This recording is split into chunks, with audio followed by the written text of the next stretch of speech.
ಶರಣಾರ್ಥಿ. ಸಾಹೇಬ್ರೆಲ್ಲ ಹೇಳ್ಯಾರ ನಿಮಗೆ. ನಮ್ಮ ಚಿಂತನೆಗಳು ಹೆಂಗಿರ್ತಾವಂದ್ರೆ, ಈಗ ಮೊಬೈಲ್ ಯೂಸ್ ಮಾಡ್ತೀವಿ ನಾವು. ಮೊಬೈಲ್ ಹೊಡಿಬಾರ್ದಂತ ಮೊಬೈಲ್ಗೊಂದು ಸ್ಕ್ರೀನ್ ಗಾರ್ಡ್ ಹಾಕ್ತೀವಿ, ಅದ್ರ ತಲೆ ಹೊಡಿಬಾರ್ದಂತ ಹೆಲ್ಮೆಟ್ ಹಾಕೋದಿಲ್ಲ ನಾವು. ಅಂದ್ರೆ ಮೊಬೈಲ ಭಾಳ ಮುಖ್ಯ ತಲೆಕ್ಕಿಂತ ನಮಗೆ. ಈಗೆಲ್ಲ ಕಾಲೇಜ್ ಹುಡುಗರು ನೋಡ್ರಿ ನೀವು, ಅವರು ಗಾಡಿ ಫಾಸ್ಟ್ ಹೊಡಿದು ನೋಡಿಬಿಟ್ರೆ ಅವ ಹೊಡೆಯವ ಮೇಲೆ ಇರ್ತಾನೆ, ಹಿಂದ್ ಹೊಡೆಯವ ಅವನು ಭಾಳ ಜೋರು ಬಿಡಿಸ್ತಿರ್ತಾನೆ.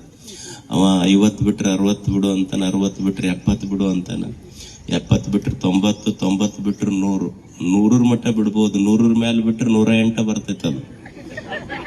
ಸೊ ಅದಕ್ಕೆ ಇದು ಮಕ್ಕಳಿಗೆಲ್ಲ ಗೊತ್ತಿರಬೇಕು.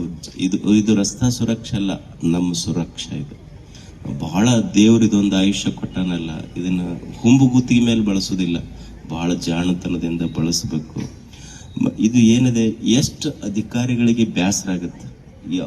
ಒಬ್ಬ ಮನುಷ್ಯ ಸರ್ಕಲ್ನಾಗ ನಿಂತು ನಾವು ನೋಡ್ತೀವಲ್ಲ, ಈ ಕಡೆ ನಿಂತ್ರೆ ಈ ಕಡೆ 10 ಮಂದಿ ಇದನ್ನ ನೋಡ್ಬೇಕು. ನನಗೆ ಬಹಳ ಆಶ್ಚರ್ಯ ಅನ್ಸಿದ್ರೆ, ರೈಲ್ವೆ ಗೇಟ್ ಹಾಕಲ್ಲಿ ಏನಿರ್ತಾವ ನೋಡಿ, ಅವು ಎಡಕ ಬಲಕ್ಕಿಲ್ಲ, ಓಸು ಎಲ್ಲವೂ ಕೂಡೇ ಹೋಗ್ತಾರೆ. ಯಾರು ಎಕಡೆ ಹೋಗ್ತಾರೆ ಅನ್ನೋದು ಗೊತ್ತಾಗೋದಿಲ್ಲ.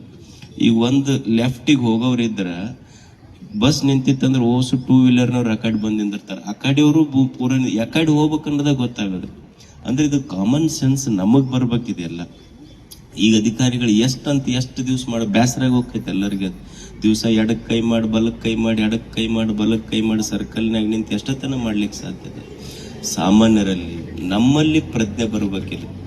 ಈ ಪ್ರಜ್ಞೆ ನಮ್ಮೆಲ್ಲರಿಗೆ, ಒಬ್ಬ ಜವಾಬ್ದಾರಿಯುತ ನಾಗರಿಕರು ನಾವು ಎಲ್ಲಿವರೆಗೆ ಆಗೋದಿಲ್ಲ ಅಲ್ಲಿವರೆಗೆ ದೇಶ ಕಟ್ಟೋದು ದೂರ ಉಳಿತು, ನಮ್ಮ ಜೀವನ ನಾವು ಕಟ್ಕೊಳ್ಳಿಕ್ಕೆ ಆಗೋದಿಲ್ಲ. ಅದಕ್ಕಂಥ ಜವಾಬ್ದಾರಿ ಎಲ್ಲರಲ್ಲಿ ಬರಲಿ ಅನ್ನೋ ಉದ್ದೇಶ ಇದು.